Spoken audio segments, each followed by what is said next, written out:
Podatki kažejo, da so vročinski valovi v večjem delu stare celine in tudi pri nas vse pogostejši in močnejši. Visoke temperature in poletna vročina pa lahko povzročita resne zdravstvene težave. To so seveda vročinska stanja, na splošno vročinska stanja, če so neke okužbe, plus seveda vpliv toplote in seveda nepričakovan odgovor organizma pri kroničnih bolnikih. Slednji sodijo med najbolj ogrožene in bi morali v času visokih temperatur dosledno upoštevati navodila osebnega zdravnika. Da skrbe za redno jemanje zdravil. Celo bi poudaril, da ko so te vročine, včasih bo treba zmanjšati odmerek zdravila.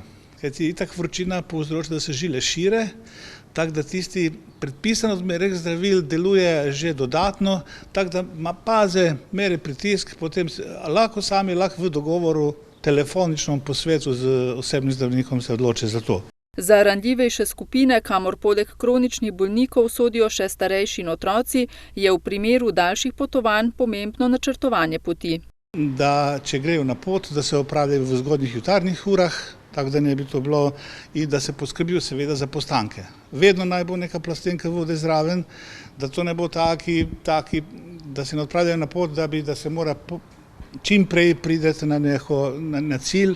Izpostavljanje sončnim žarkom sredi dneva močno poveča toplotno obremenitev, zato je priporočljivo zadrževanje v senci.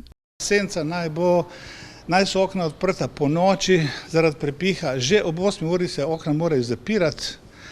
Če imajo tiste vetrnice, tiste ventilatorje ali klime, to so ta splošna navodila.